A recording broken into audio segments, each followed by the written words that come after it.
Kabar baik, harus kabar baik selalu kita rasakan. Minggu kemarin kita disajikan, kita diingatkan oleh Tuhan lewat firman-Nya bahwa mujizat itu sungguh nyata dalam kehidupan orang-orang percaya. Bangsa Israel yang sudah terkepung hanya berhadapan dengan laut Tiberau, mereka bisa selamat. Mereka menyeberangi laut yang dalam tanpa ada gangguan. Lagu sekolah minggu bilang apa? Mungkin dia molo. Bagaimana Musa menyeberang? Kok bisa sampai di sebelah? Mungkin dia molo kah? Bapak Ibu jemaat Tuhan, dalam bagian pembacaan kita di hari ini, mujizat yang juga akhir dari perjalanan kehidupan bangsa Israel sebagai satu sejarah besar bagi bangsa Israel sebagai milik pilihan Allah. Ketika Musa telah meninggal dan dilanjutkan oleh seorang yang bernama Yosua memimpin bangsa Israel menuju tanah Kanaan, tanah perjanjian. Yosua melewati sungai Yordan, sungai yang sebenarnya menurut sejarahnya tidak terlalu dalam dan airnya juga tidak terlalu banyak, bahkan bisa kering. Tapi saat bangsa Israel dipimpin oleh Yosua, sungai Yordan ini banjir. Tidak tahu, mungkin banjir bandang seperti 2019 kemarin kah seperti itu. Tapi bangsa itu tidak bisa menyeberangi sungai Yordan, airnya naik dan banjir.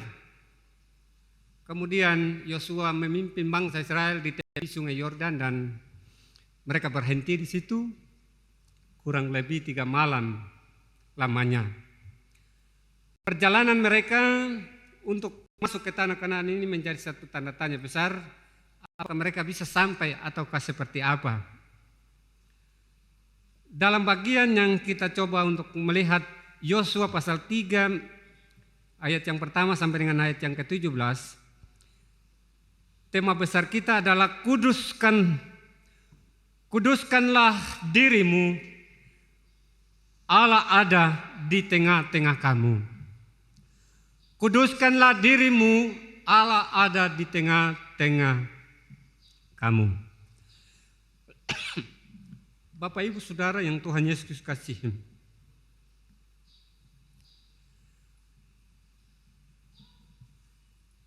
ketika kita jalan dan berencana datang dan berjumpa dengan Tuhan di rumahnya yang kudus,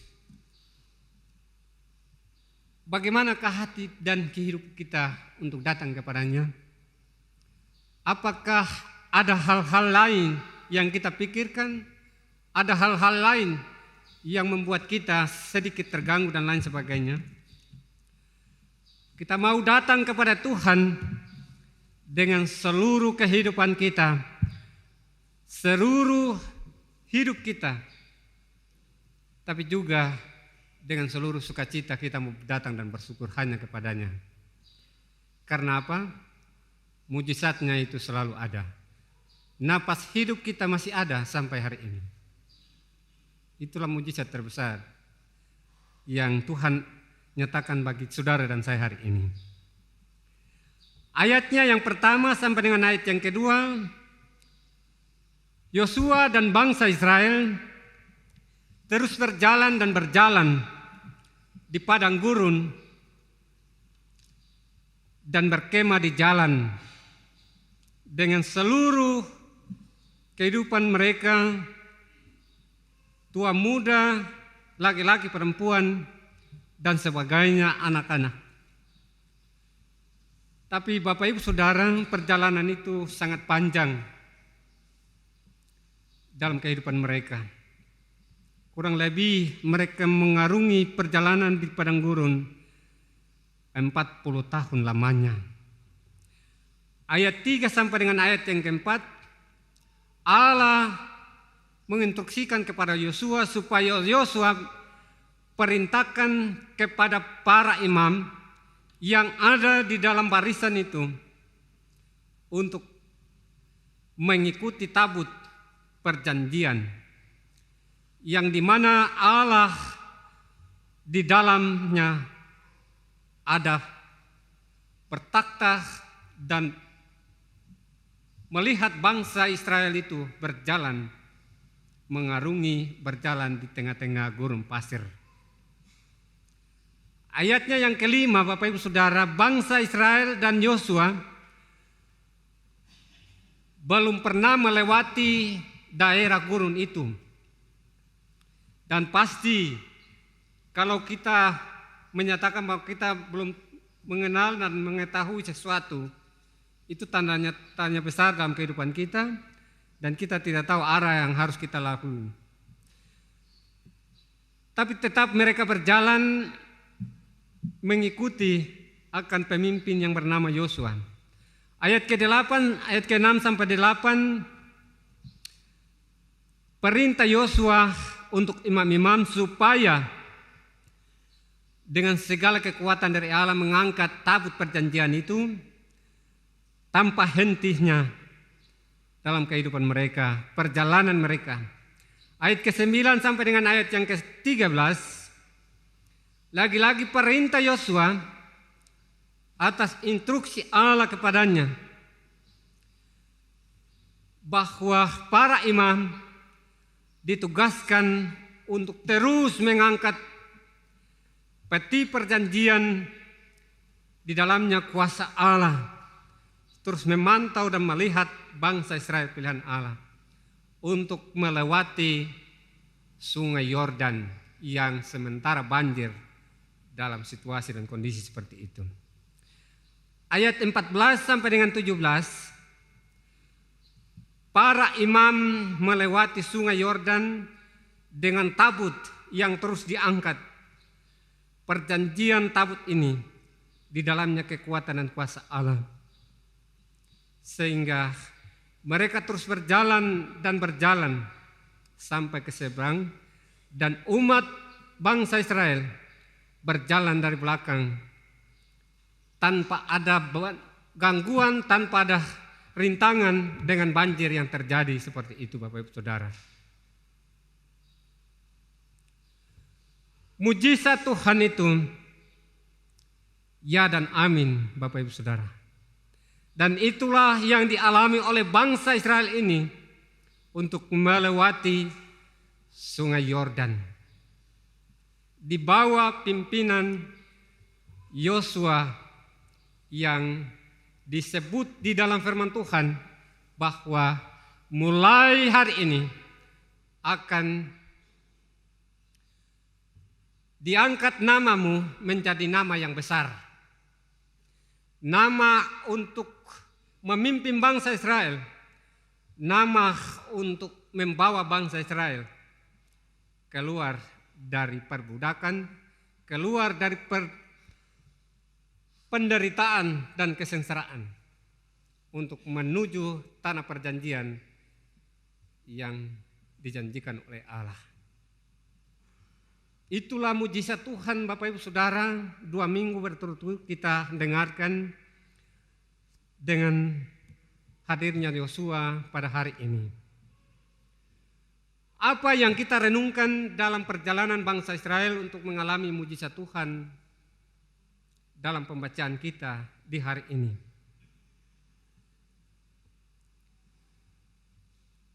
Memang benar banyak orang bangsa Israel gugur di tengah jalan, mati, sakit, lapar, haus, dan mereka tidak akan mampu sampai ke tanah perjanjian itu. Oleh karena apa, Bapak Ibu Saudara? Yang pertama kita renungkan bahwa kepercayaan umat manusia kepada Tuhan dan keteguhan imannya akan membawa kepada keselamatan. Saudara dan saya memang mengarungi dan menjalani hidup dan kehidupan sampai hari ini. Tetapi saya tidak percaya bahwa apakah kita semua di dalam iman percaya kita dengan sungguh-sungguh kepada Allah sampai detik ini. Iman percaya kita kepada Tuhan selalu teguh dan berdiri tegak menuju kepada Sang Juru Selamat itu. Kalau ada kekhawatiran, kebimbangan, berarti kepercayaan kita masih samar-samar. Kalau kita masih ragu-ragu, berarti iman kita masih selalu goyah. Tapi saya mau yakinkan kepada kita semua bahwa Allah itu ada. Yesus itu pernah ada di dunia ini dan memperlihatkan kuasa mujizatnya bagi saudara dan saya. Jangan saudara dan saya ragu untuk percaya kepada Dia. Pujian-pujian daripada lagu yang dinaikkan tadi itu menunjukkan bahwa kuasa Allah itu ada. Dialah yang menyelamatkan saudara dan saya. Dialah yang bersuara kepada saudara selalu memanggilmu tiap-tiap hari. Oleh sebab itu kepercayaan kita dengan sungguh-sungguh hanya kepada Dia. Iman percaya kita akan tumbuh. Bukan karena melihat seperti Thomas, tetapi lewat perjalanan hidup dan kehidupan kita, dalam rumah tangga kita, dalam karya kita. Yang kedua, Bapak Ibu Saudara, pengharapan dalam kesulitan. Pernahkah kita sulit? Anak kecil ditanya seperti itu pasti bilang ya, pasti saya pernah sulit dan sulit. Kesulitan itu tidak pernah akan hilang dari kehidupan kita, tetapi pengharapan kita dari kesulitan itu hanya di dalam Yesus Kristus yang selalu menolong dan menyertai, memberkati saudara dan saya. Pengharapan kita hanya kepada Allah dalam berbagai pergumulan dan kesulitan yang saudara dan saya hadapi. Kesulitan apakah yang saudara dan saya alami di hari ini? Sampaikanlah kepada Tuhan dengan kepercayaan dan imanmu. Maka yang ketiga Bapak Ibu Saudara, keajaiban Allah dan kuasa Allah saudara akan mengalami, saudara akan merasakan secara pribadi, keluarga, tapi juga persekutuan. Kalau saudara dan saya masih ada sampai hari ini, itu karena keajaiban Allah dalam kehidupan kita. Itu hanya karena kekuatan dan kuasa Allah yang begitu nyata saudara dan saya rasakan. Bagian yang keempat adalah bagaimana saudara dan saya terus mengalami keajaiban kuasa Allah adalah ketaatan kita, kedisiplinan kita untuk datang kepada Tuhan. Hidup kita dalam Tuhan itu tidak pernah harus suam-suam kuku seperti firman Tuhan katakan. Karena apa? Tuhan selalu menjaga saudara dan saya 24 jam. Bukan hanya 12 jam. 24 jam Bapak Ibu Saudara. Ada amin? Oleh sebab itu, ketaatan kita kepada Tuhan dan kedisiplinan kita untuk selalu berjalan bersama dengan Dia dalam suka dan duka, itu adalah menjadi prinsip saudara dan saya. Kita selalu tidak jemu-jemu untuk berdoa kepadanya, beribadah kepadanya, bersyukur kepadanya, melakukan yang baik dalam kehidupan kita. Bukan ketika kita gagal atau ketika kita jatuh lalu kita jauh dari Tuhan atau kita marah Tuhan. Bapak Ibu Saudara yang Tuhan Yesus kasihi, Tuhan sungguh baik dalam kehidupan kita ketika kita datang dengan segala ketaatan dan disiplin kita kepadanya. Dia akan selalu menanamkan janjinya kepada saudara dan saya, bahwa dia akan memberkati dan menolong saudara hari ini, hari esok, memberkati rumah tangga saudara dan saya, memberkati anak cucu saudara dan saya. Ada amin? Janji Tuhan itu sungguh luar biasa. Bagian yang kelima, Bapak Ibu Saudara, pemeliharaan Tuhan bagi saudara dan saya. Sekali lagi, perjalanan bangsa Israel dari Mesir, padang gurun, sampai kepada tanah perjanjian, Tuhan tidak pernah membiarkan mereka. Tabut perjanjian kuasa Allah itu selalu menuntun menyertai bangsa Israel. Demikian saudara dan saya, tiap-tiap hari, tiap saat, tiap detik, Bapak Ibu Saudara. Pemeliharaan Allah itu tidak pernah lepas tangan dari seluruh kehidupan saudara dan saya. Tutur kata, pikiran, perkataan, langkah hidup kita. Itulah keajaiban Allah dalam hidup ini. Pemeliharaannya selalu ada, selalu kita rasakan. Sehingga Bapak Ibu Saudara yang Tuhan Yesus kasihi, jangan engkau pernah jauh dari Tuhan. Jangan saudara dan saya pernah lupa sedetik pun pemeliharaan dan kasih Tuhan dalam hidup ini. Bagian yang keenam, apa yang kita mau renungkan dari peristiwa bagaimana Allah itu menyelamatkan bangsa Israel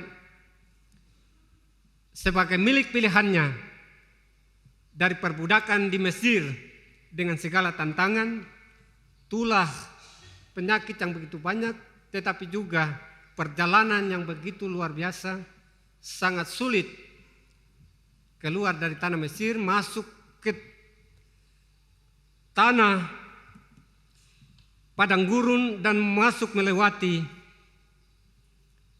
ke tanah Kanaan, tanah perjanjian. Terlalu sulit Bapak Ibu Saudara. Kita merenungkan bahwa perjalanan hidup dan kehidupan kita sampai hari ini juga sesuatu yang sangat sulit kalau kita ada sampai hari ini. Peristiwa corona sesuatu yang sangat mengerikan. Terlalu menakutkan Bapak Ibu Saudara. Tapi kalau saudara dan saya ada sampai hari ini, itulah mujizat Tuhan. Peristiwa dari perjalanan saudara secara pribadi, bagaimana sampai saudara dan saya ada di saat ini. Itulah mujizat Tuhan Bapak Ibu Saudara. Apakah hari esok dan seterusnya tantangan pergumulan tidak ada? Tentu tiap hari kita diuji dengan iman percaya kita kepada Allah. Tetapi kita mau merenungkan bahwa Allah itu Maha Kuasa, Maha Pengasih, dan Maha Penolong. Itulah yang saudara dan saya alami ketika kita menomorsatukan Tuhan dalam kehidupan kita. Perjalanan hidup dan kehidupan kita penuh dengan tantangan, kekhawatiran, ketakutan, dan kebimbangan. Ketika saudara dan saya merenungkan bagian ini, mari kita menghilangkan jauh dari seluruh hidup kita dan kita percaya sungguh-sungguh kepada Tuhan dengan iman. Maka saudara dan saya akan terus mengalami kekuatan dan mujizat Tuhan itu. Bahkan anak cucu kita. Jangan Bapak Ibu Saudara dan saya ragukan kekuatan kuasa Tuhan. Karena apa? Di dalam rumahmu, di dalam hatimu, di situ ada Tuhan yang kudus, berdiam 24 jam, tidak pernah dia meninggalkan saudara dan saya.